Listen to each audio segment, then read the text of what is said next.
We are back with another one. 245 Sports, myself, Dens, L Caps, and SB. How you guys doing? Cost of living crisis got by heater, man.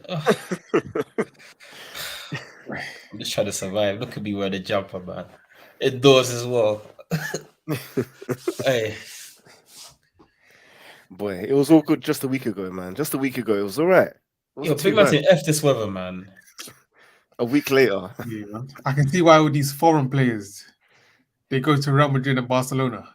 Yo, when I was driving today, I was listening to who was it? Was it David not David Sooners, Graham Sooners and whatnot, talking about how like was it Sooners? Someone I was listening to you know the guy that used to own Crystal Palace, Simon Jordan. Simon Jordan. Yeah, talking about like how like he was asking someone where like they wanted to go, and they were like Real Madrid. I'm like, bruv, if I was a player, I'd go Madrid as well. It's too cold, man.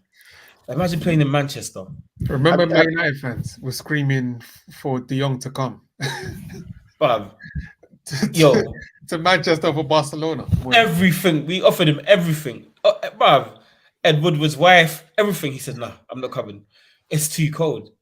I don't blame him. Bruh, Ronaldinho, man, said the weather's too cold in Manchester. tell you, De Jong's wife, he saw that weather report and was like, So we don't have the capacity. Yo, it's nuts, man. yeah, man. But yeah, another week of Premier League action. A lot of, sorry, one sec. A lot of controversy. a lot going on right now. Yeah, there was a lot going on. But let's start with the Man City game. The game at Etihad, 3-3, Man City, Spurs. What a game. Good attacking football, not much defending, and some controversial decisions. Oh, yeah, what were your thoughts on the game? It started like, yeah, it's a game you went into with all Spurs' injuries, thinking Spurs are gonna get spanked here. They're gonna get shown Wagwan. These are the champions of Europe, best team in the world, best striker in the world, best manager in the world that they're going up against away from home. All the odds are stacked against them, but that doesn't really matter when it's Spurs versus City. Spurs are like City's kryptonite. Spurs don't care who they are or whoever's playing for City, especially Son and Kane. They don't care. And Son stepped up in the first couple of minutes, and I don't know why I was even shocked. Why would I be shocked that Son scored the first goal in that game? Because that's what he does in that game. Him and Harry Kane for years and years have been doing that. And yeah, what would you guys think from then on? Were you expecting that? Did you feel? Well, how did you feel? I think Spurs are a bit naive. Then you're muted. No, I was just gonna say, yeah. The pattern of the game, it went how I thought it was gonna go. Really? Spurs trying to play out from the back.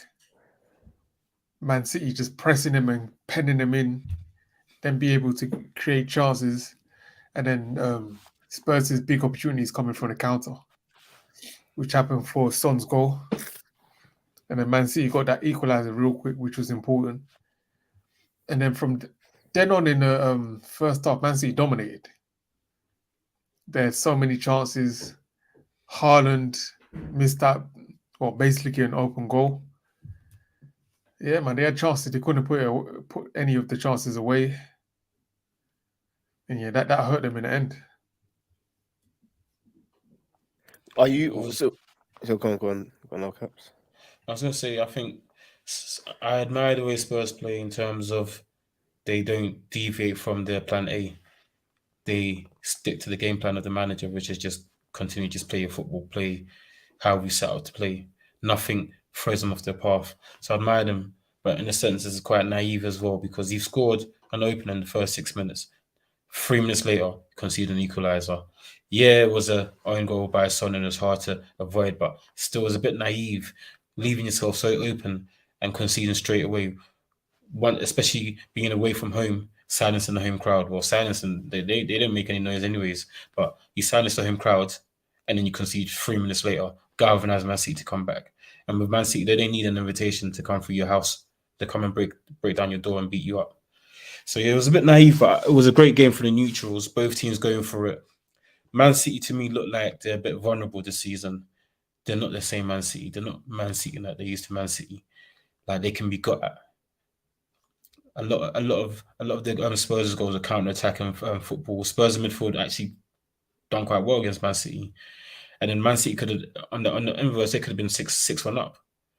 They were missing a lot of chances. Haaland that open goal chance that he missed, crazy. When he got the ball, I was like, goal. I was like, oh, flip sake, goal. Here we go again. And he missed it. I couldn't believe it.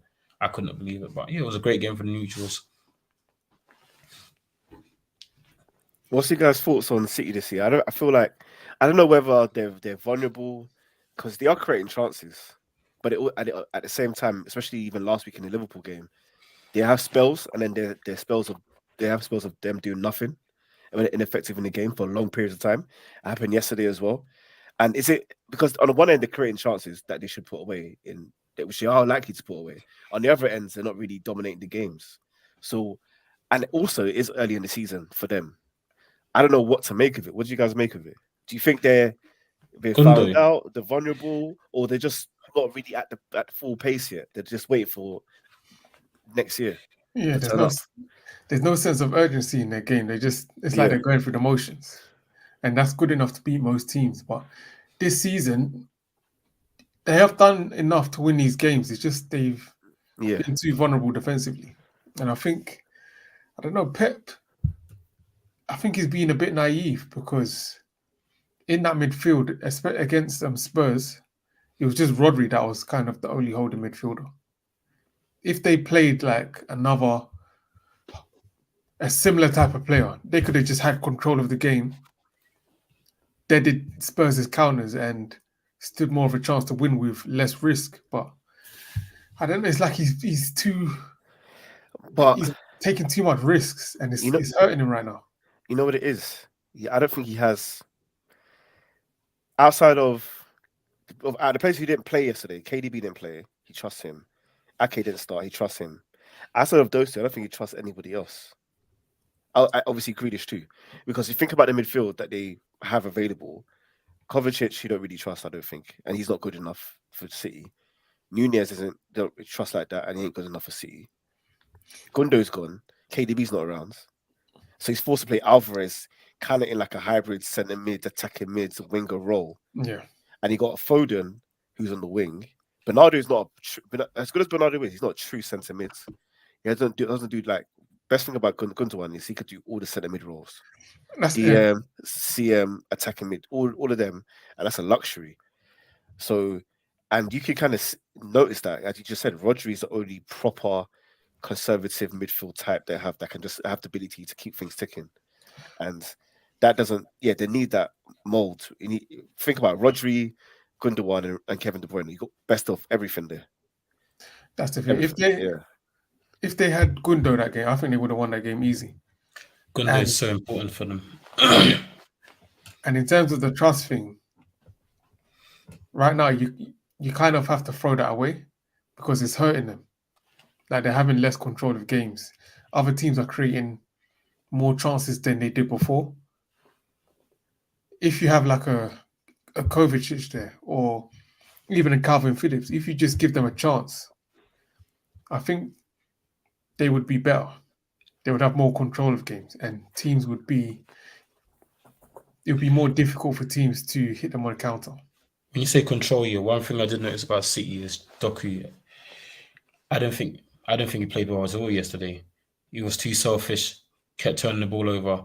I think in bigger games, especially when Grealish came on, you saw it. They have a bit more control. Grealish acts as an extra centre midfield for them. He cuts in, plays the ball about, and they have more control with it. But when they give the ball to Doku, he's trying to take the player on, cutting and shooting. He's not. I don't think he's adjusted to the game as much right now. I think he takes a bit of control away from the game. I think second half when Grealish came on, I saw more control. I saw more City from last season. That's kind of what I feel like. For me, my takeaway is that they miss Gundo because Gundo is that guy that he's clutch. He keeps things ticking and then he'll pop up with the goal as well. But ultimately, Roy King was saying something yesterday, saying that listen, after they won 3 on the bounce here, when no teams have won 4 because a lot of the times you lose that concentration, you lose that drive, like you lose the will to keep pushing and pushing, and it looks like that's what City are going through right now. But then City are one of them teams where they could just pop up second half of the season like they did last year, and then just start winning every single game that they have to. So yeah, I'm not too worried about City. I don't think they're taking the foot off the gas because they're still creating crazy amount of chances. They're just not ruthless enough, and I feel like if you compare last year's team, even the team before that, it's just not as good as this team. I mean, the team currently is just worse. It's just a worse team. Yeah, got no Gundo, no KDB. Yeah, it's just the worst team at the moment. Yeah, but I think I agree with Roy King. That's why I said they'll finish third. I think it's still a possibility that they finish third because. So he's finishing first. Arsenal. I said at the start of the season, Arsenal will win. Man City will finish third. Don't ask me who finished second. Hey, you didn't say Liverpool. That's why they. Don't ask me that one, innit? He said Liverpool were done. So I hope it wasn't Man United finishing second. That's why I said don't ask. Don't worry about that. Lawok. But yeah, that mental challenge to just go again and again and again. I just think it's going to be a bit too much this season, especially with the Club World Cup as well. I think the gap's going to be too much to overcome by the time they get back and they really get back into their stride. But yeah, let's see. And let's see if Pep can make the adjustments. And in terms of Doku, I think he had a decent game. I think they tried to find him a bit too much and it slows down their whole play. It's good. Like there's times where in transition, he causes problems. Like when he hit the crossbar, because that was quick. But when they slow it down and then they find him, his decision making is a bit erratic at times. Yeah, and Grealish, it just for me, it's just not dynamic enough. Doesn't causes enough issues. I feel like in a big game, you can rely on him. And in fact, to be honest, overall, it's hard for me to say this, but I think for City, you rather have Grealish, only because he's a bit more tidy with the ball. He's going to do be less adventurous. But I just feel like with Haaland, he will set up Haaland a bit more. I feel like Doku's a bit erratic with everything he does in the final third. So I think that's affected Haaland a little bit too. He's not getting tap-ins as much or crosses at the back post, for example. So yeah, but it's again, I thought City will be fine. I thought this is a long season, and they got Kevin De Bruyne to come back. They still got the best player in the league, to come back. Equalizer. That's what I'm saying. Yeah, and like Pep is the maddest guy. You don't know what he's telling these boys.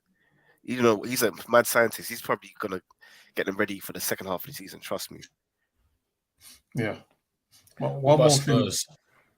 Yeah, Spurs. They showed heart, man, and they showed that they're fighting for the manager. Shout out to them. The first half they got touched, but the second half they came out with a different game plan. I think they brought on what's his name? They brought on Højbjerg and Richarlison. Yeah. They brought on Richarlison did nothing, but Højbjerg was a good sub. When he came on at half time. Yeah, and I thought they had more. I think they were able to play it out the back a bit more because the first half Man City was just letting Emerson Royal have the ball and just close on him, press him, and he was just losing the ball. But they had more control the second half. And yeah, they showed heart. 2-1 down, they came back, went 3-2 down, and then Kulu got his goal. Kulu was. You see the tweet about Kulu. I didn't show it. Oh, that Chris Eubanks senior. Oh yeah. Bad dreadlocks. Be a comfort. When he stuck up behind Ake. Yeah. Kulu pulled out yesterday from 10. Like, he put in work, man. But I can't lie. We all got to watch out for Spurs, man. If they get this next transfer window correct, I'm telling you. If they get the summer window correct, it's peak. I can't lie. Is it the Jan window correct? No, they ain't buying no one that impactful in January. Not for me. In summertime, if they get like 3-4 good players in the first 11, but Nah, in man. the summer they're gonna be. I think they'll be easily the fourth, fourth best I don't team in the know. league. I think with the Premier League, you can have a good season, you can catch everyone slipping, but when everyone knows what you're about, the second season is different. No, not for, Andrew's. Trust me, he's still the reason why I rate him so highly. He's not compromising his style of football for whoever's on the pitch, Yeah, and that's wild and that's mad. But to have the heart to do it, and the players still try it, and he's getting better out of players that have been there for yeah, time. yeah. That's So what I rate. yeah, and he's bought well too. So if they buy well again next summer, I think they need like 5 signings. yeah, They need like 2 centre backs. Definitely need another midfielder because if what's his name, Basuma's out, Højbjerg is out, they need another midfielder, and I think they need a striker as well. Because Son's good, but I don't think Son's a 9. You need that out and out 9. But Spurs, I like Spurs. I like the way they play. I like what they're about this season. They seem to have a bit more grit. And Ange, smart sub. Like he saw that City were dominating the midfield battle. They were more physical, and he brought in a physical player to combat them, and it stemmed the flow second half as well. So yeah, like Spurs, I like the team. I like where they're going. Yeah, just This one COVID, more on that whole last minute madness with Haaland.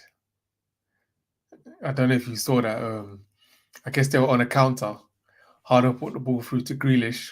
He was 1-on-1, and then the ref blew back a foul. That happened to Haaland before. What were your thoughts on that? That was bad referee. it was That a was bad bad. It was terrible. It was bad. It was a mistake. It was unexplainable, really, because everybody. That's like the low level. That's like how am I going to explain this? It's so easy to manage that situation. Yeah, If you see advantage, just play advantage. It isn't. It You was a just bad see decision. it. You play it. It was a bad decision, but I kind of understand why the ref did that as well. Because when you watch the replays, you see the defender was catching Grealish. Yeah. So I don't think Grealish was going to go on to score. The defender caught him. So I think in the ref's mind, I played the advantage, but the defender's caught him, so the advantage is gone. So we bring it back for the free kick. That's kind of how I saw it, because Grealish wasn't going to go on to score because that defender caught him ASAP. I think Grealish would If it was like a Haaland, then yeah, because Haaland would have been off. But you can't. But you have to consider what time in a match it is as well. This is like the last kick of the game. You can't. It was bad refereeing, man. It's not even the time of the game. It's just you got to allow to see what really is going to happen. You don't know what's going to happen. At any time, it's bad. Yeah. You got to see what the outcome of it was, because I think Grealish took one touch. If he loses the second touch, then fair enough, you bring it back.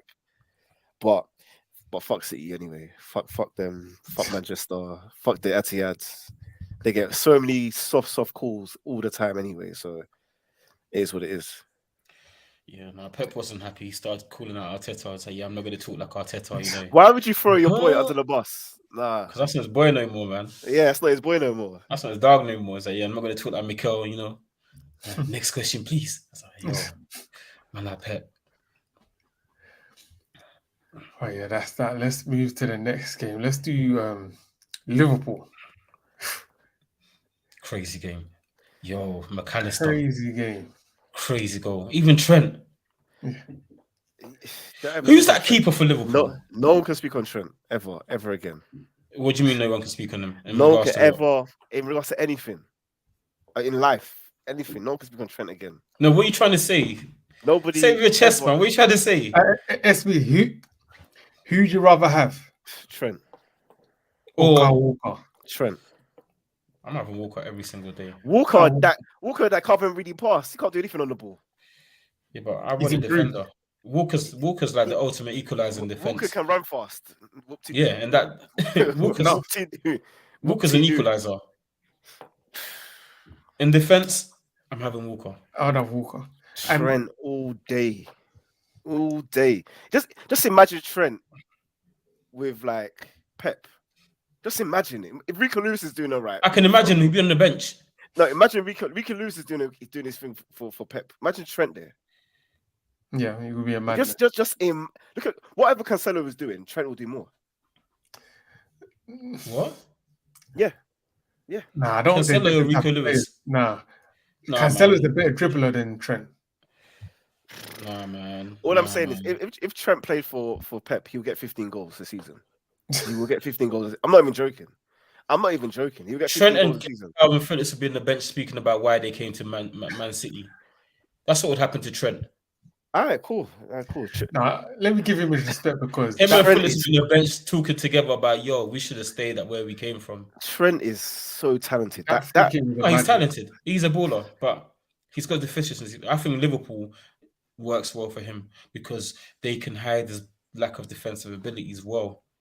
Their system suits Trent. The Liverpool system suits him, but he is so talented. Yeah, His because I crossing think is sensational, and that free kick. yeah, because I think Pep likes fullbacks that go to the byline, like overlapping fullbacks. I think he prefers those type of fullbacks. Rico Lewis don't overlap. Rico Lewis inverts. João Cancelo inverts from the left hand side. Zinchenko inverted from the left hand side. It just depends on who you are. Just Yeah, depends it's on true. who It's true. who It you are. depends on who you are. It's true.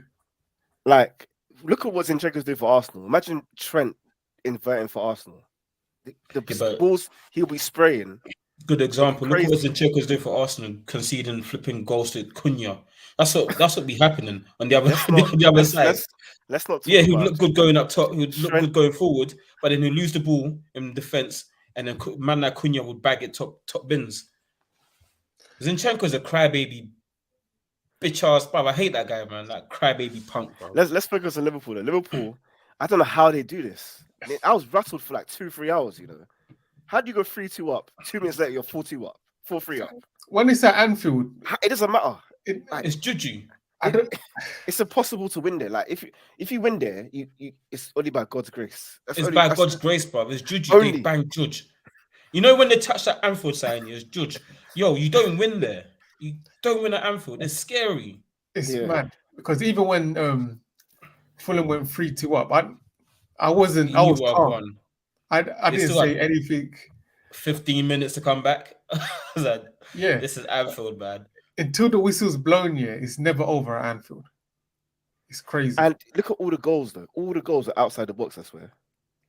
Yeah, apart from Trent's last one was in the box. But even that was it wasn't like it was a high quality chance. They didn't even create that many.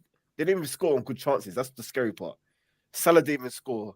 Nunez didn't score. Diaz didn't score, and they still won the game like that. Crazy, man. But yeah, what a free kick by Trent. Crazy. Little backlift. He just strolled up to it 1-2 steps and managed to get that amount of power in it. Amazing. Crazy. Who's that keeper though? That Kehela or Kelela, that demonic keeper that they have? Who is he? Yo, he had a Hall of Shame performance, man. You mean all 3 goals were preventable. The angelic keeper, I love it, man. Yo, that was diabolical goalkeeping. He should never play football again. He looked like a Make-A-Wish Foundation keeper. How the hell did he get a start at Liverpool? He's terrible, man. Was Alisson injured? He's injured for a couple of weeks, yeah. Yeah, boy. Hey, we're playing Liverpool siege now. You man got shoot on sight. Yeah, he got to score 2 goals at least. Shoot on sight, but that keeper let you score at least 3. Oh yeah, shout out to Fulham for putting up a fight. To come back 2-2 and then to go up 3-2 to score 3 goals at Anfield. Is this a good sign for what does this mean for Liverpool? Because consider having to win in that fashion, this early on in the season, you shouldn't be having these kind of games early on. No, I think. Yeah, I think sometimes this happens in football. Yeah, and it usually happens in like March, April for the title-winning teams that just need to dig it out. They shouldn't be digging out a game this early like this. For me, anyway. I mean, we're digging out, slightly dug out the win against Wolves. You've had performances where you dug out wins against was it Brentford? Who? What you said? Who? Arsenal? Yeah, like you dug out a couple wins this season. No. If you no. What I'm trying to say is that if you sometimes a home team that's going for the title, sometimes they just concede 2-3 goals, but sometimes it just happens and they have to dig it out and score, come back and win. winning 1-0 away to Brentford is not digging it out. It's just defending well and getting the goal. Winning 2-1 against Wolves is where you dominate the game and you should have scored 5 or 6. I'm just saying, like, do you remember a couple of years ago when Company scored from like 40 yards to win them title? Yeah.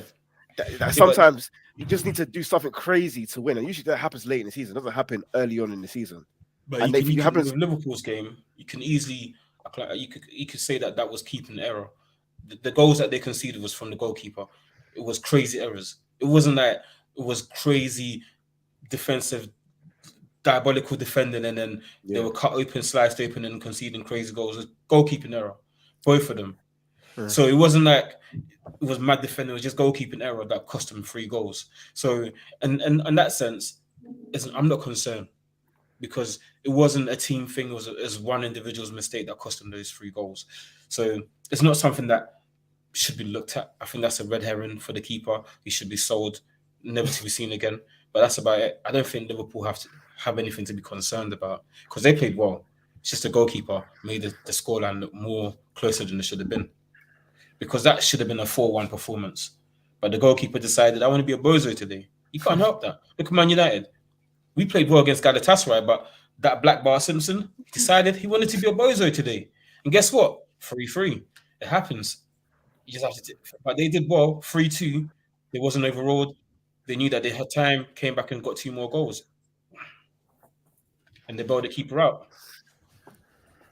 Yeah, man. But yeah, shout out to Fulham for showing fight. But yeah, Liverpool and Anfield. GG. All I'm saying is usually they save that Anfield judge for late in the season. That's what I'm saying. They're using it early in what was it, December 2nd. That They're using it early. They use it early. They use it all throughout the season. That Anfield judge it remains consistent. That's more powerful than Nigerian judge. I think it's real. That's legit judge. Yo.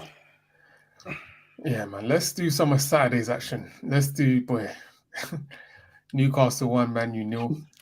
Right. That's it. Should we move on? What's the next game? Man U outplayed, dominated. Was that the most one-sided 1-0 you've seen? That was like so one-sided. No.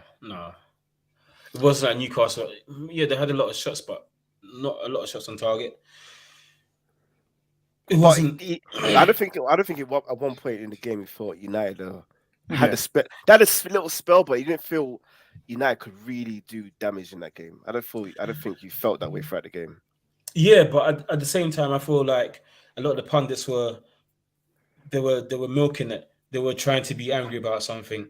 They were trying to go with the narrative on United. Yeah, United played poorly, but it wasn't like, oh my gosh, it's the worst 1-0 performance I've ever seen. Like they're trying to make it out to be. We played poorly, yeah.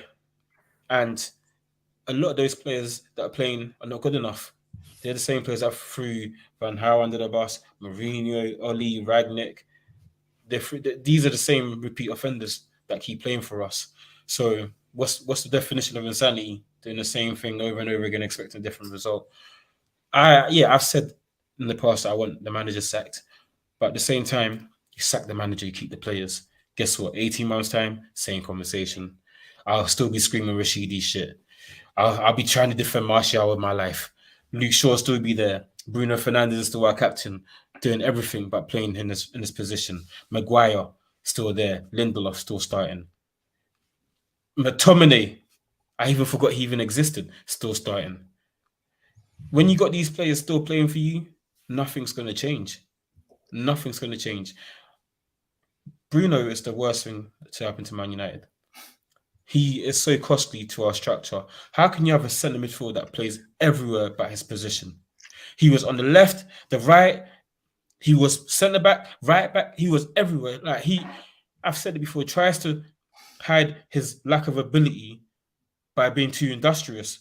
Stay in your position, bro. There's a structure. There's positions assigned for a reason. You're assigned to play centre midfield at the top of the midfield. You're supposed to be the main creator for the striker. That's your job. Stay in that hole. Stay in that area. Pick up the ball. Create for the striker. People are getting into Martial saying, "Oh, Martial didn't do nothing." Hurling came on. What did he do? He did next to nothing. He did zero. he was just as bad as Martial. So that means there's something they're not getting the supplies. They're not getting any. They're not. There's nothing they can do. They're just doing graveyard shifts. Your main creative player is playing right back. He's running about. He's playing left back sometimes. He's playing left wing. He's playing left. He's playing everywhere but his main position. Rashidi on the right. My lord, my God. If I sound that guy, people are going to call me racist. So I'm not even going to say nothing about that guy. He's shit. He's crap. Banduli, bandit, crap. He should be sold. PSG, yo, forget the last year. Just watch his performance. 100 million. That's what we want. Take him. This attitude, I don't. He might not need to just Sell move him. on, because you can't have someone with that attitude at the club. You had one good season and you're acting like you're a superstar. You can't run. He's you need crap. Bro, yeah. He's had no impact this season. You can't beat a man. You can't create chances. You're not working hard. That's the minimum. If you work hard, okay, everyone goes through dips in form, but you're working hard. He's strolling around like he's a superstar when he's not. And the performances have been terrible. He's been shifted by Garnacho. How old was Garnacho? 19? And he's not even that good himself. And he's not good in, but he's moved Rashford out of his position. Well, your boy Martial, dead wood, man. These players should have been moved on. He should have been out of the club like 2-3 years ago, in my opinion. But the one that hurt me was Bruno. Because watching Bruno for Newcastle run and then watching Bruno for Man United, God. You see? If you saw, bro, Bruno for Newcastle, that's what Man United need. Bruno G, the real Bruno. That's what Man United need. He had a great performance, worked hard, industrious, creating chances, was in his position, controlling the midfield. Everything that Bruno Fernandes isn't and wasn't doing, Bruno was. So yeah, shout out to him. I'm going to back Bruno Fernandes here, man. Back him with what? No, man. The reason I'm going to back him, because with Bruno G, on one end you have a team with who are disciplined, who are well coached, who are have instruction and they carry out those instructions. Bruno has been doing his wandering thing for years now. That's not on him. That's allowing it. It's other people that's allowing it. People above him that's allowing it.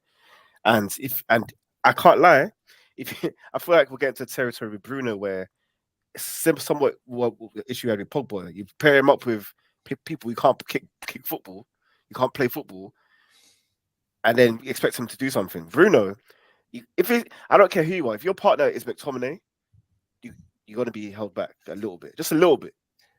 You can't deny that. You can't deny it. McTominay and Kobe Mainoo, I mean, he's a nice lad, but he's only 18, going away to St. James's Park. He's a nice lad. But that was McTominay's fault. I'm not saying, all I'm trying to say is overall, it's not one player or two players. I feel like there's so many bad decisions all across the pitch. And even with Rashford, they were showing clips of him not tracking back. You don't have to track back. How many times you see Ronaldo, Salah, all these top players? He's not Ronaldo. Back? He's not Salah. But he is for your team. No, he's not. He is for your team, and he just scored. Rashford has the ability to score 30 plus goals in a season. He does. He is your best player. No, he's not. He is your best player. He's your best player. Listen. Bruno Fernandes. Bruno Fernandes. Wait. All I'm saying is that Trent got hit by Klopp's tactics. Henderson always held his hand a little bit. Fabinho held his hand a little bit because defensively they know he's a liability. If Rashford is going to be defensively a liability, you need to then plan around that and give him the license to do what he wants to do. You can't expect him. You can't expect him to be doing circuit. What was it? Bleep tests back and forth, and he expects him to do it. That's not his game. That's not. But we had that last season with Luke Shaw. Luke Shaw was holding his hands and he was doing his thing. But even on the left this season, he ain't done his thing. Garnacho's taken over him. The thing with United, Rashford's not good. He's not good enough. Even when he was scoring 30 goals last season, his performances are crap. He was just scoring to mask those crappy performances. If you watch the games, he would score, but would be stinky. And that's the problem. Now you're seeing the real Rashford. He's not scoring, so you can see everything. There's no goals or assists to hide the stench. Bruno Fernandes, you're saying that you feel for him and you want to defend him. Bruno Fernandes is supposed to be the captain. He's supposed to be the leader of this team. There's no leadership ability from that guy. He's supposed to be a captain, but you have no positional sense and structure. Yeah, but you're running around. You're not offering anything to the team. What are you doing? One thing. Being a captain, being a leader doesn't mean you're allowed to run around. If you're allowed to go wherever you want, that's on the manager. That's not on him. Yeah. I'm saying being a captain should be the reason why I should be more disciplined on the pitch, because you're supposed to be the general on the pitch. Players are not meant to be tacticians. But players are supposed to be enforcers of the manager's decisions. The manager's told you you're playing this position, but you, Bruno, decide to do hero ball when you feel like things are not going right, you start running everywhere. Is it a lack of discipline? Is it lack of discipline or because you've been doing that every single game? Yeah, is it him or the coaches? It's him. It's a lack of discipline, because he can do it for Portugal. He can stick in a position and play that way for Portugal. But United, when he sees things going wrong, he tries to do hero ball. He decides, I'm going to try and do things that I'm not supposed to be trying to do. But Bruno, at the very least, he runs around and he tries. Yeah. Let me give him that. Rashidi, that guy, sell him. Walking around, prancing like some hedgehog. You don't run. You run into Mandem. You dribble like a donkey. You're crap. You're not even giving me effort. Get rid of him. Like McTominay. What was he doing? Out of all of them, he was the worst. McTominay is crap. I've been saying it for time. I'd have kept Fred over McTominay. And the thing is, you have to blame the manager, because these are the same players that we were trying to get. We were trying to get rid of Martial, McTominay, Maguire, Lindelof, summertime. We were trying to get rid of them. But guess what? Now they're starting over the players that he brought in. McTominay's starting over Amrabat. Maguire starting over Varane. He brought in Reguilon, but he's playing Dalot in the wrong position over Reguilon, his own signing. Anthony's supposed to be our right winger. He's put Rashford on the right, who he's complaining that he can't play on the right, and dropped Anthony on the bench. Højlund was supposed to be 72 million star signing striker, plays Martial over him. So the manager, he doesn't know what he's doing. You signed all these players, but you're starting all these players over your players. In terms of that, yeah, you can't play the same players every week. I think if Man United were in a one-off game and they needed the result, I think he would play Højlund. Anthony, no, that one is just a complete flop. I'd rather Anthony on the right over Rashford. No matter Anthony, how bad it is, like as bad as he is, he tracks back. And he's a left footer cutting in. The dynamic of the whole team is way better. I remember there was a time here, Lacazette up top. Lacazette is not a good player, but for the dynamics of the team, he started. He was not good, but sometimes you just got to do what's best for the team. No, I hear that. I'm not Anthony's biggest fan, but when he came on, we became better. Even against what's that Turkish band? Galatasaray. We were good with Anthony. He played well. Like, he tracks back, he helps out defensively, and he's starting to be more effectual in games. Rashidi, nothing. And then he came out. His PR team put out a tweet of him doing some flipping Christmas giveaway or some crap like that. They had that ready on the talk, man. They had that that PR move ready just in case. F him and his feeding the children shit, man. Get rid of that guy. Sell him. In terms of the whole Bruno, I agree with you, SB. Like the phrase goes, you're either coaching it or you're allowing it. And at this point, maybe that's Ten Hag's instruction to Bruno. Do your thing. Maybe he's telling him that. Hopefully he's not. And plus, there's that midfield just needs to be sorted ASAP, because there's nothing you can really do with it. You can't really control games with it. You can't really be like defensively solid and athletic can fly around the pitch like Liverpool, like old school Liverpool. So there's not much you can really do with it. And Rashford, boy, yeah, like I said in the beginning, I think we need to move on from him because I hear what you're saying, SB, about it ain't a bleep test, and you need players that can score goals, and their energy don't need to be focused on like defending something like Jesus. But at this point, the state Man United in, he needs to show something, man. He needs to show something because you're not scoring goals. You're walking down with your head down on the pitch. You're on the bench moaning and complaining. It's not looking good at all. If Saka did that for Arsenal, how would you feel? If this was Saka playing like he's playing now, you're on mute. So I you didn't wouldn't even be. bother talking about Saka. I wouldn't be happy, of course. But if I know Saka is that type of player who doesn't have any defensive instincts in him, I would expect the manager to mitigate those flaws. Like if McTominay's on the pitch with his physical capabilities, you gotta say to him, look, cover Rashford, just cover that side. That makes sense, right? McTominay, the That problem makes with sense, right? McTominay, he needs covering himself. He shouldn't be on the pitch. He needs covering himself. You've got two donkeys on the pitch. Like that, yeah. He's gonna sack himself. The man, we're gonna lose to Chelsea, and he's gonna sack himself, the manager. And it's a shame, but it's easier he goes than the players, isn't it? Because we can't sell all of them. Yeah, man, that's that. Let's move to Arsenal Wolves. 2-1 to Arsenal. Kind of a routine win. It got a little bit sticky at the end with the Cunha goal, but yeah. I don't think Arsenal were ever really threatened. Not really. We started playing proper football from last year. We should have been across the cost. If we had I think we had about 5-6 chances. Top teams put away 3 or 4 of those easily. And yeah, this is the only reason that's the only thing that's holding us back from winning Champions League, winning the league is our efficiency in front of goal. We don't have efficiency in front of goal, and that we keep teams in it. And the 2-0 is not a safe scoreline in this league. And again, we need a striker. We need a striker. Who that is, I don't know. Yeah, but I think we're in a good place right now. We're not playing our best football still, and yeah, I think our goal should be, if we're not going to be top, if we're not going to be top by January, at least be within 3 points. So if to stay within 3 points, and then we get Party back, wherever he may be. Now I'm trying to come back. wherever he may be, and get 1 or 2 reinforcements in. We sell one player. Maybe you could sell Ramsdale because Nick Pope. I think you should sell Party.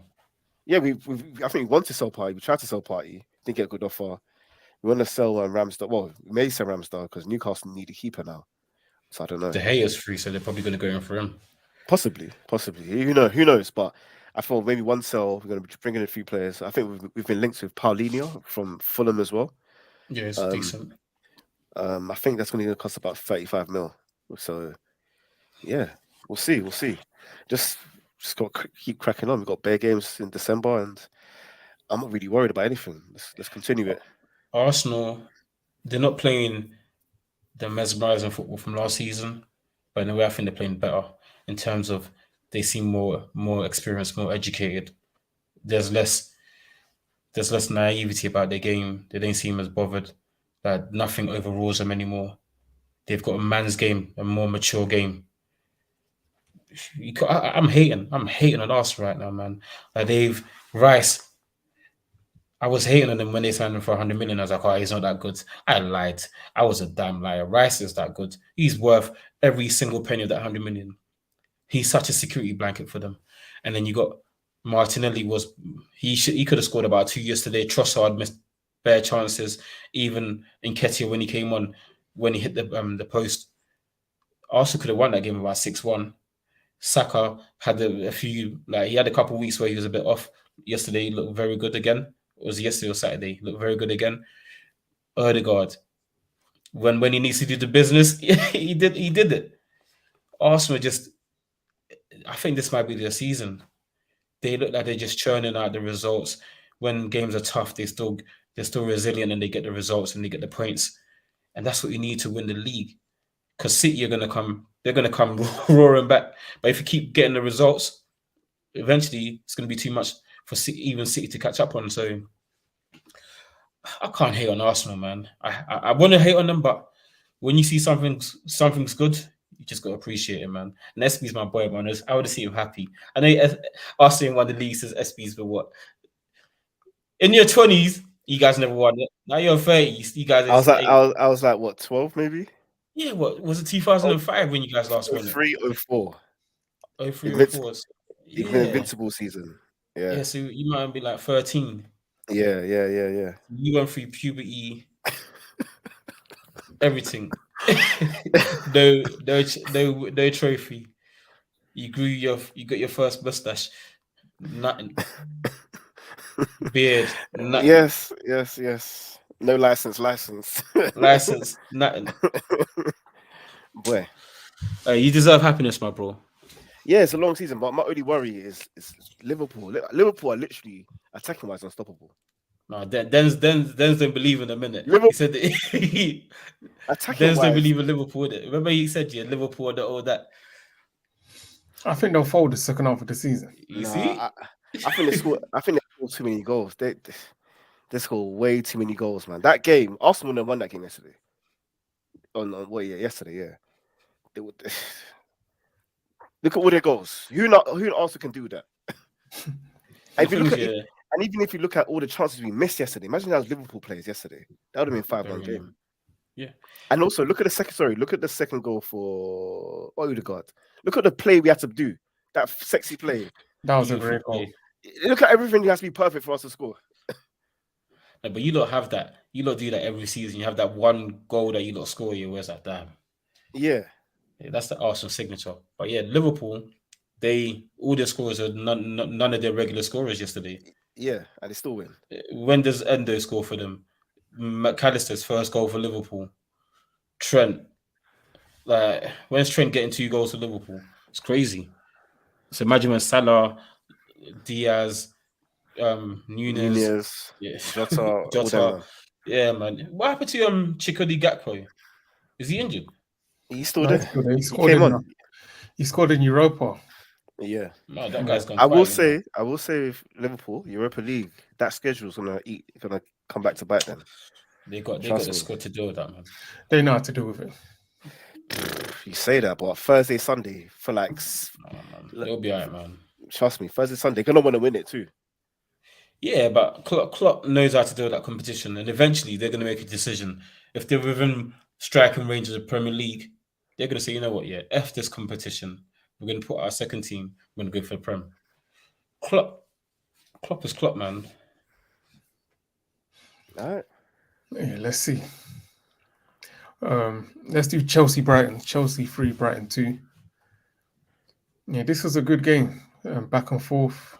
Yeah, it's a win that takes Chelsea to 10th, which is great.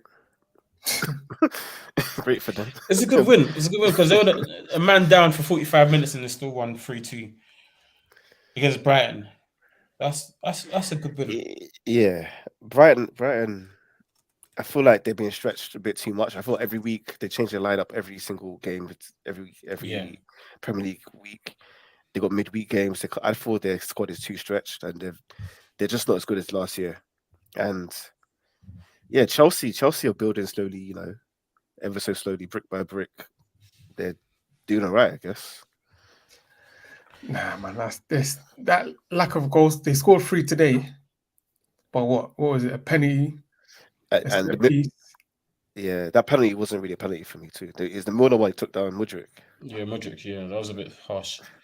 Yeah, technically it's a penalty, but it's not really a penalty. Was it the Cole one? Yeah. Yeah. Not impressive at all. Wasn't convincing in the slightest. Yeah, man. They still look fragile. Midfield, they can't really dominate games in midfield. When they're getting from midfield to attack with Sterling, they look good, but it's that last final touch by the striker. That's when they just. But why are they still playing Jackson though? I thought they got other players. Who? Breuer. Yeah. No, he's not good enough. He's not good enough. He can't be as bad as Jackson. I think because they bought. I think it's because they bought Jackson. They have to play him. Yeah, that's the only reason. Yeah, Roy is a The- youth product. So. yeah, I don't think he's. Yeah, they ain't got anyone as a 9 that can. Yeah, Michael Jackson's junior brother. I don't know.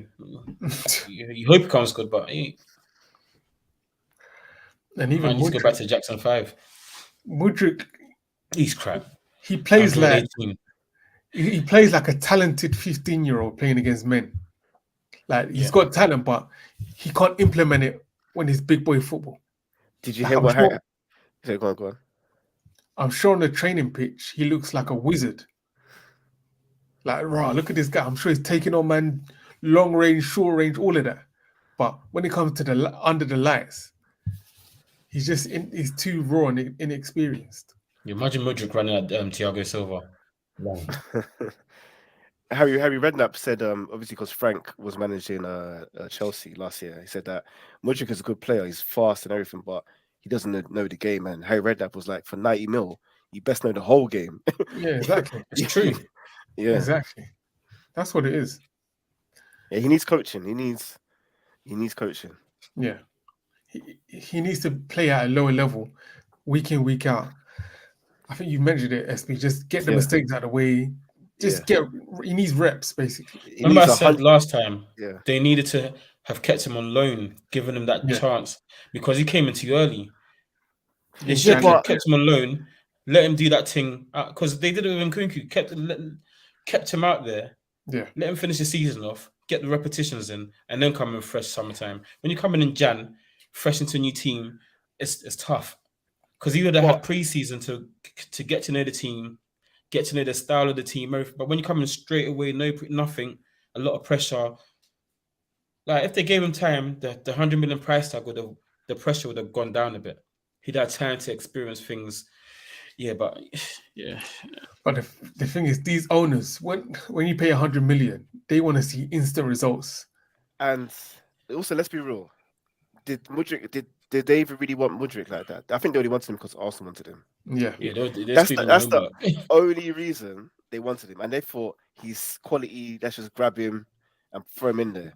I mean, Nkunku, I'm sure RB Leipzig said, "No, let's keep him for a year, and then we'll give you to him next year." I think that's what I think. I think people they don't know what they're doing basically. Yeah, they don't. And they've already slowed down with their spending because they literally cannot spend anymore until they sell. Yeah, man. But yeah, as for Brighton, like you said, El Caps, this Thursday, Sunday thing is killing them. They're struggling. But they're through in the Europa League group though, which is a great achievement. Yeah.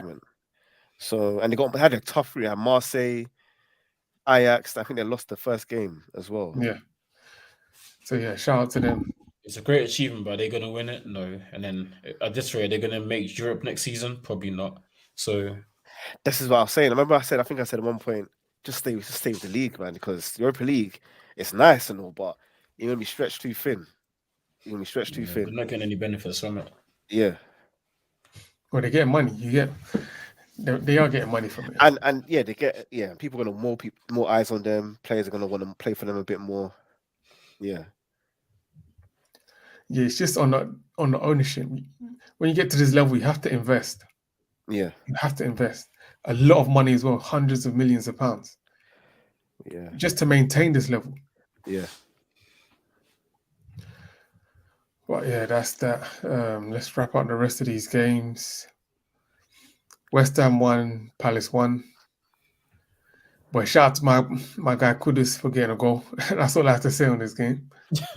That's it. And Bournemouth 2, Villa 2. Again, shout out to my guy, my Ghanaian brother Semenyo for getting a goal. I heard Has he gone in? Yeah. All right, shout out to my Ghanaian brother then. My dog.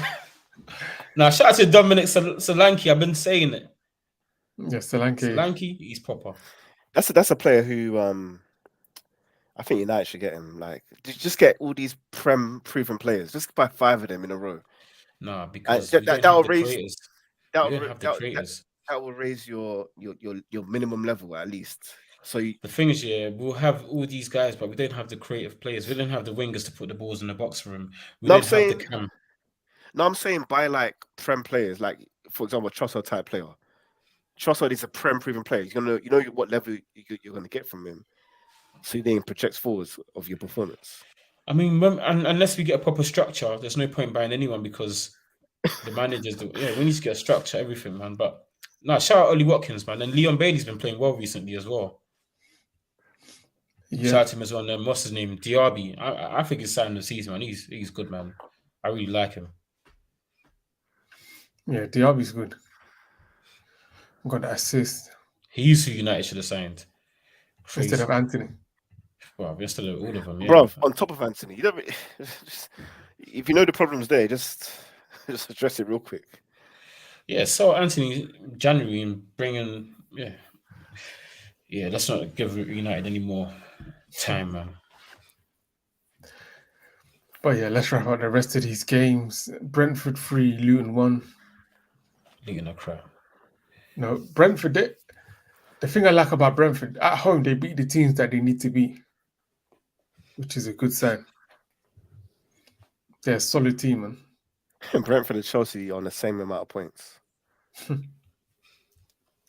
No, Brentford's done well. Like, no, their best players been missing all season. They're still playing well, so shout out to them, man. Yeah, man. Burnley 5, Sheffield 0. Didn't the manager get sacked today, Paul Is it Higginbottom? Yeah. Didn't he play for someone like Middlesbrough or something? Yeah. Old school pro. Yeah, he was decent, you know. That's Barkley's Premiership right there. Yeah. Premiership, not Premier League. Right, we're old, you know, because I remember that guy. He was decent. Yeah, man. They brought Chris Wilder in, and Chris Wilder is a good coach. So I think they'll be much better. Yeah, but shout out to Burnley 5-0. Nah, no shouts to Burnley, man. No shouts to them. The thing is, they can do this, like look good, score goals, look like a threat, play this expansive football against teams on their level. But when it comes to like real Prem teams, this way of football doesn't work. Yeah. So they'll have these games, like they'll have probably like 2 or 3 games like this throughout the whole season. But at the very least, they know that when they go back to the Championship, they're going to dominate because they can still put 5 past Sheffield in it. So, yeah, shout out to Burnley, man. Back to Championship we go. Yeah, man. And then what? The last game? Everton, Forest. Yeah. Shout out to Everton. Again, yeah. With this whole 10-point, I think the quicker they got the first 3 points on the table, the better.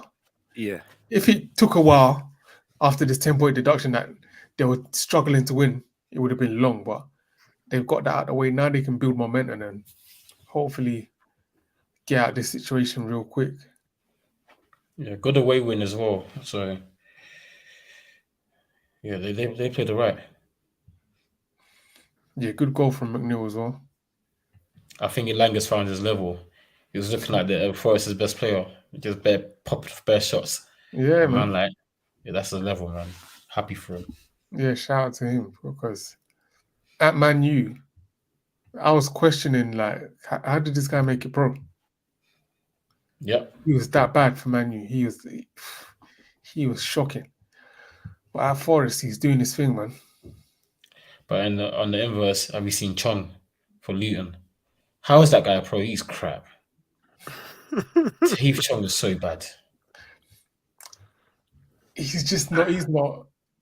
I Good. don't think he's bad. He's just not Prem, man. He's not Prem. And they're playing him. Championship. He's a winger, and they're playing him like centre mid. Yeah, weird centre mid position. He's not a centre mid. Yeah, there's basically just straight counter attack. Just have enough people to counter for every position. That's what they're doing. He looks lost on the pitch when you watch him. Yeah, you can tell that he's not a natural centre mid by the way he plays. But yeah, he's a championship level player for me. But yeah, that's that. All the Prem games. What happened in Europe? I don't think much happened in Europe. Inter Milan, I think Inter Milan are top of their league and they spanked Napoli. I watched some of that game. Inter Milan are a proper team. You know he's decent. Thuram. He looked good, didn't it? Yeah. Lilian Thuram's son. Yeah, I didn't think he was that good. but he's good. Yeah. He's actually Yeah. good. He's getting goals. Mm. First time in Serie A as well. Like he's a good striker, man. Yeah, they look head and shoulders above Napoli right now. Yeah, that Napoli's looking like a one-off. Well, they got rid of their coach. Got rid of. I think they said their sporting director. Obviously, the racism thing with Osimhen. So they're just falling off. They're just falling off. That happens in Serie A though, which makes it interesting. Yeah. Because Milan won it the year before Napoli. Milan are nowhere to be seen now, and Juventus hasn't won it in a while. Inter are back, and Juve are what, 2 points off them. Yeah, they're up there now. Yeah, so Juve might be back too. So it's interesting every year. Every year there's like 3 or 4 teams that I can win it. think Napoli are missing Ndombele. They ain't got that creative in midfield because he was good for them. And Nah, but Kim J, the centre back. Yeah, they're missing. Yeah. I think that's who they're missing. Because then Ndombele, he was a bench player for them. No, he used to start. He was good. Where's he at now? Gala, Ndombele, he must be now in Turkey or something. He's chilling. Contract signed, chilling. I think he plays for Galatasaray. Yeah, he's on loan. Yeah, he was ghosting. He's the still Spurs, isn't it? The money's guaranteed, isn't it? Still Spurs player, isn't it? Yeah, Is he still a Spurs player? Oh. Yeah, he's on loan. He's on loan. Yeah, you know Turkish league's vibes, so good weather. That Gala team was Premier League rejects, X11. I'm telling you, that's why you see Anthony was being kind to the crowd because he knows he's going to be shipped there on loan in about 2-3 years' time. I wish flipping Rashidi was kind to the crowd as well. So he joined them as well. Crap guy.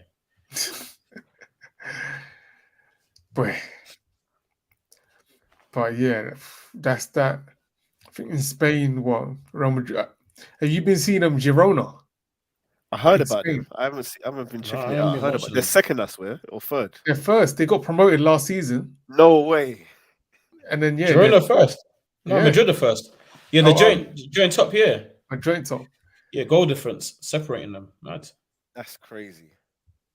Yeah, man. Great story. I don't think they're not gonna be able to maintain it, but after 15 games to be up there with Madrid and ahead of Barcelona, and you're just coming up. Why is that though? Who's on their team? I don't know, man. They just caught everyone slipping.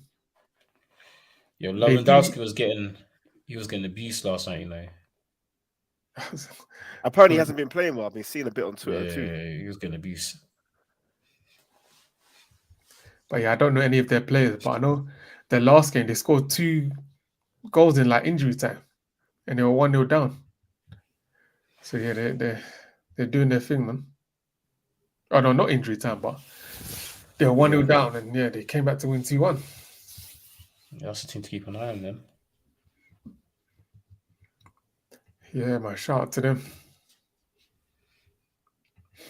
Yeah, just one more thing. Have you been seeing the Endrick guy? Have you seen any of him? What do you think of him? Have I seen Endrick? Have I seen him? The He's phenom. The phenom. Next Pele. I'm joking. I said I'm joking. No, he's good, but I don't think he's going to be as great as they're making out to be. I think he's a bit too weak, to be honest. He's 17. He's hench. Nah, fam. Have you seen the power in his shots? I've seen the power, but he plays like a man. He's got man body already. In that build, with that build, short, stocky, he's a tank, man. Yeah, he's a tank. I don't know where he's going to be. I don't know if he's a striker here. I don't know. I think he's going to be a bit of a Julio Batista. No, man, nah. But that's the thing. I've seen him play. For Brazil, he's not setting the world alight. International football's different, though. Football's. You're 17. You're 17. Neymar was killing it. Neymar was looking like flipping the next coming of Ronaldinho and Pele. Nah. Yeah, notice how they say R9 because R9 is a different level. Neymar is one of the best players ever for Brazil, ever. Yeah. One of the most talented players. And he was 17, 16 when he broke through. Yeah, Neymar is on a different planet to most others. Yeah, so this Endrick's the height that they've been talking about. Endrick's good. Endrick is good. I'm waiting. I'm reserving judgment till he goes to Europe, till he goes to Madrid. Is he signed? Madrid signed him, isn't it? 70 mil, yeah. And who did Barca sign? They signed one of them Brazilian kids as well. Victor Roque. He's really Roque, good too. yeah. He's really good. It's Yeah, like mini Jesus. It's like Jesus, but can finish. But yeah, the thing is, because of his size, Endrick, I don't see. What position? Yeah, Yes, he's because short. in Europe, you're not It's a not that number 9. fast. It's not that fast as well. Yeah, Me, when I saw Gabriel nearly put him into hell, yeah, I said this guy's gonna struggle because he's but like 5'7", and he's that's playing Prem as though. a yeah, but That's he's playing Prem. as a yeah. But when he plays in Europe, you get all these tall centre backs. You're 5'7". What are you gonna do? You're unless not fast. 5'7", and you're playing as a 9. unless you're Aguero. Yeah, again. He's still 17. He just turned 17. Yeah, But maybe I'm being harsh. you can tell with his build that he's not going to get much taller. Well, no, what I'm saying is that he gets stronger Yeah, and more cuter. He's gonna be better at dribbling, getting out of space. And that guy's got power in his boots. He can shoot. He can finish. And watch out, Vita Roque too. Vita Roque is good. Or Victor Roque. I just know him from FM. I scouted him a bit. All these Brazilian, because I don't know, the thing with football these days, there's no magicians no more. Like back in the day when you had Brazilian players, you're like, raw. Like now, everyone's just an athlete. Wait. Let's be real. Back in the day was when? What years? Because back in the day, yeah. Remember they had Fred, they had Joe, they had Oscar, they had bare dead guys for years, and now 2010s, early 2010s. So when you say back in the day, you mean 2001? Yeah, I'm going old school, man. Like there's no real like, no one in world football excites me no more. Like there's no one player that I look at and I'm like, raw, this person's exciting. Like there's no real magician in football no more. That's true. If you like, who do you look at and think, raw, like I got to tune in to see this guy play? No one. Like Mbappe, I like him, but he doesn't give me that wow often enough. It's like he does it in moments. I just think teams are too good these days, because if you look at some of the old school clips sometimes, yeah, there's so much space. Now, Mourinho taught everybody how to defend and deep block central. There's no space anymore to do anything. But if you look at the old school clips here, the defending was more violent, but players are more skillful. Way more space.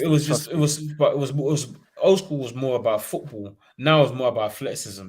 Yeah, because no matter what the defending is, Neymar, you can't defend against Neymar. The problem with football now is anyone can, if you've got mad athleticism and you can pass the ball and you can shoot a little bit, you're gonna make it pro.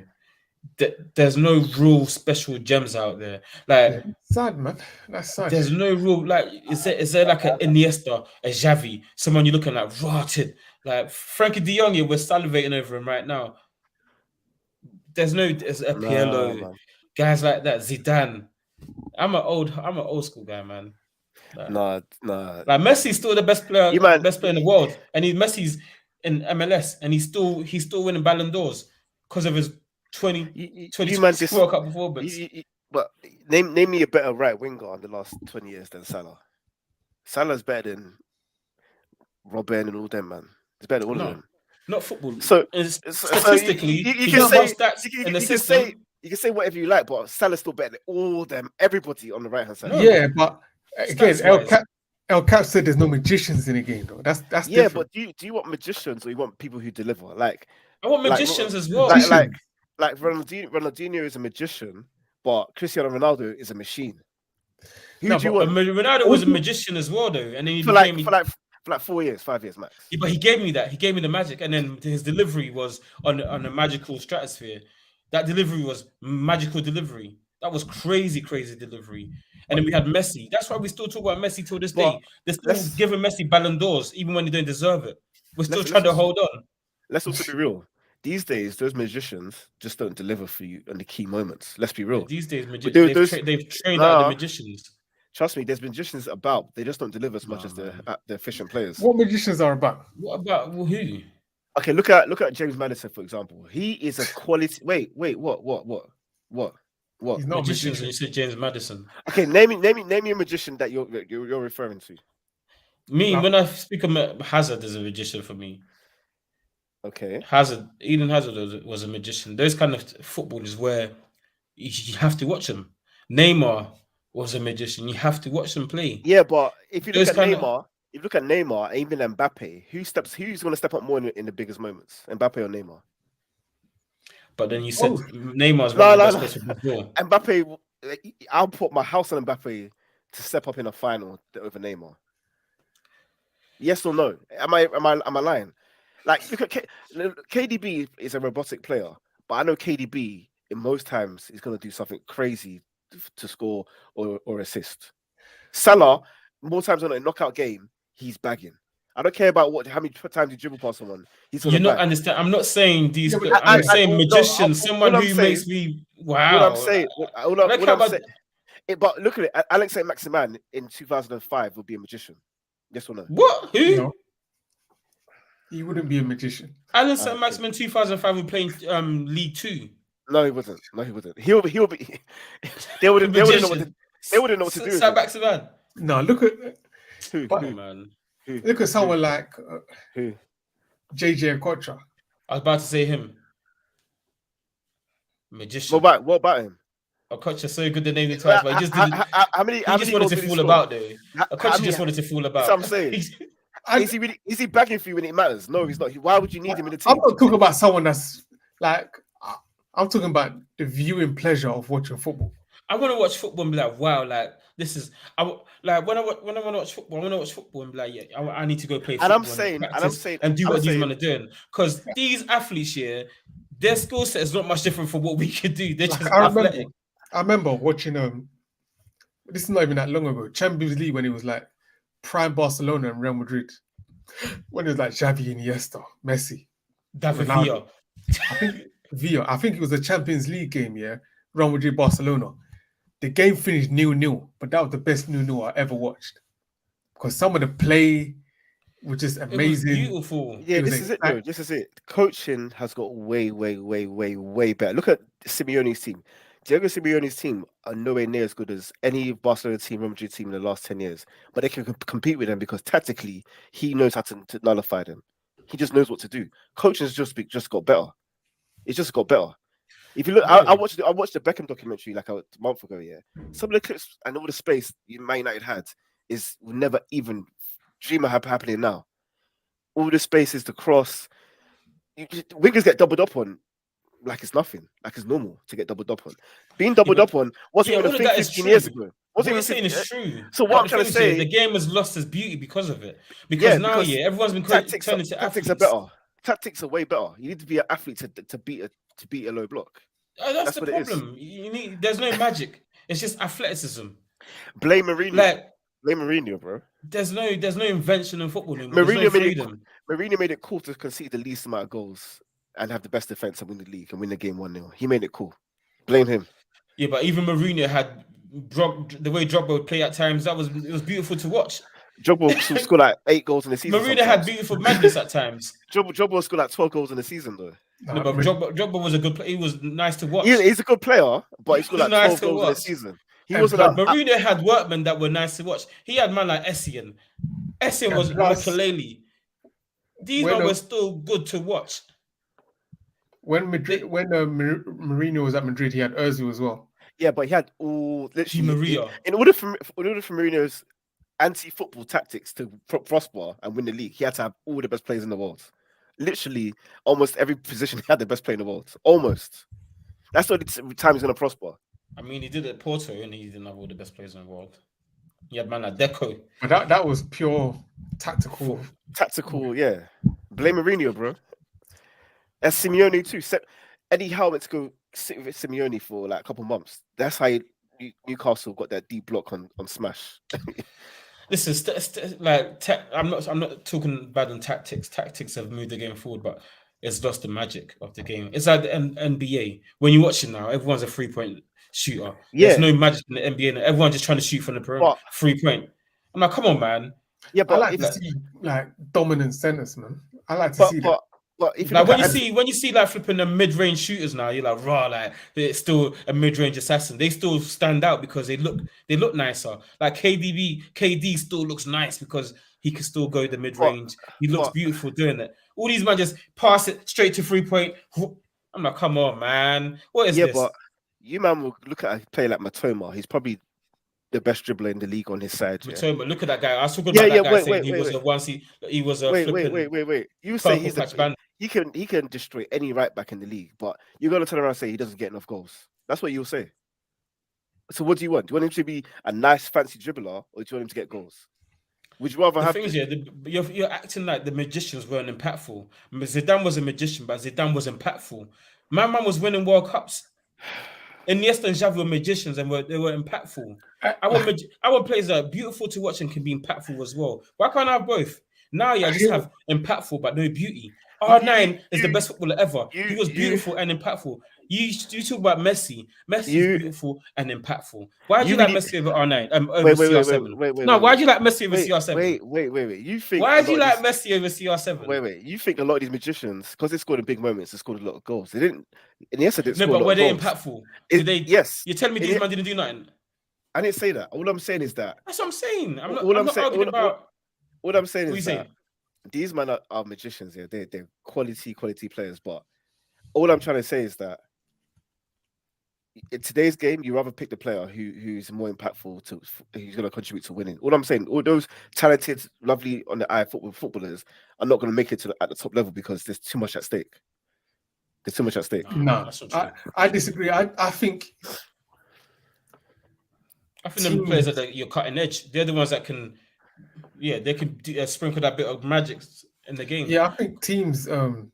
You need that. Like in most ways, teams have progressed tactically, but in that way, I think teams have regressed in terms of like a squad full of pragmatic players. If you have that one player like Zidane will be successful in any era, but he's never going to score like 50 goals. But he's gonna, when the moment needs it, he's gonna provide that right pass. He's gonna score the goal.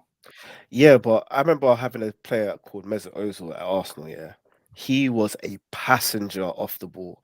We didn't carry. You had to carry him off the ball. And what did you do on the ball? And that hindered us moving forward because we wasn't good off the ball. Unless we had straight Kantes in our team, we can't carry a player like Ozil in today's game. You're gonna get found out. You can't have a luxury player in today's game. Everybody's too good. Think about that. Teams like Villa are gonna pop you if you have a passenger on your pitch. Look at someone like Guti, magician, but he had industry as well. No, he will get found out today. Conor Gallagher will eat him alive. Conor Gallagher will eat him alive. Crack. I'm telling you right now. Players today wouldn't make it back then because those hard tackling will break their legs. The man will struggle. They wouldn't have the ability to break through things. They're dribbling. If you watch man like flipping George Best, put that man in today's world, the man with the same training and athleticism, crazy. What I'm saying is, Eusebio, even look at Bobby Charlton. When you watch a man's videos from the past year, like it's beautiful stuff. Now, I'm watching it. Everyone you watch today looks the same. You might as well just put a mask on. They all look the same. They all play the same way. There's no individualism in football no more. The beauty is gone. Not to say these athletes don't produce, but the beauty in the game is gone. Everything's just run. Yeah, you can't. You can't carry. Look at Rashford. You can't carry Rashford. You need to have a whole game. Rashford's not a magician. Wait. If Rashford doesn't track back, that's gonna impact your whole team so badly. Everyone's gonna be stretched. But Rashford's only good because he's an athlete, and he's not even doing what he's good at. Supposed to be an athlete. Whether he's good or not, all I'm saying is that if you have to carry him as a passenger, it's gonna impact your whole team. Why did you not carry Ozil? We didn't. That's why we didn't win nothing. No, but why did you not carry him? You said you had to carry him. Yeah, we tried to, but we can't. Why did you try to carry him? Because he's one of our best players. But you won FA Cups with him. Why was he one of your best players? Let's be real. Why was he one of your best players? The magic that he could produce. There's ways around it. I remember when Ozil used to play for Madrid, he never played 9 minutes. That's what I'm saying. You can't carry him. You can't carry him. But the minutes that he'd play, he'd do his thing, and then you'd bring him off for someone else. Because it matters too much. Every moment, you can't carry him for 90 minutes in a big game, especially. You can't. But you lot wanted. The only reason Pep's Barcelona one of the big things about Pep's Barcelona was the way they Magicians. pressed. But the way they pressed, that was the biggest thing that everybody couldn't believe, the way they pressed people. I remember even Sir Alex, Park Ji-sung, every big game he has to play. You can't every moment matters in those big games, and every inch matters. So you have to like account for that. I still think there's ways around it. It's just that teams, I don't know, teams are not willing to do it, but I still think there's ways around it. They've coached out because Barca had they had the magicians who were hardworking as well. And you had Busquets, and then you had Busquets in the middle, and then you had Xavi and Iniesta who were sprinkling crack heaven, and then you had Messi. Who was touching Barca? Even this World Cup, Argentina, they had that magician, which they carried, and they were successful. And they won the World Cup. They had DePaul his bodyguard work and just left him to sprinkle. So it's possible, but it's just the margins are too small. Trust me. No, but magicians make a difference in the game because Messi made a difference in the World Cup. Look at Barcelona, that 2009 Barcelona team. Who's stopping them? Yeah, they worked hard. They worked hard off the border. No, but you can't play. Everyone works hard now. You can't play for Pep and not work hard though. But everyone works hard now, yeah. But who's stopping the Barca team? That extra sauce, that sprinkling. Oof. Even 2015 with Neymar and Suarez. The beauty and the madness. That 2015 team, who's stopping them? Messi, Neymar, Suarez. Magic with Iniesta, Xavi, Busquets, Dani Alves. Oh, I miss prime Barca, man. Why did we watch Barca like that? Why did we watch them like that? Remember, we would be trying to watch El Clasico at all costs. We had to watch it. Why? Because it's beautiful madness. Yeah, that was why El Clasico was so popular, because it's beautiful. He was going to see magic. He was going to see football. It was only let's be real. Also, it was only because of Messi. It was only because of Messi. Because why was it because of Messi? Because Messi is the best player ever. That's why. Why is he the best player ever? Because of the magic, bro. Messi sprinkled crack on you. Yo, SB, Messi had me confessed. Remember at uni, I confessed. Remember, I was CR7 till Messi made me confess that 2012 season. That beautiful madness. I remember that, remember I came like, Messi's better than CR7. Yeah, he had me that's crazy, man. I remember El Clasico, like, you had to watch it. You couldn't miss it. You could not miss it now. And it was also always prime time, Saturday at 8 o'clock. Now it's like 1 p.m. You're on your phone. It's like you'd 1 be on p.m. the bus right watching now. it, train watching it. Wherever you could, you'd be catching it. I swear, last El Clasico, people are still doing their weekend shopping. The last El Clasico was on Channel 5. Don't give a damn.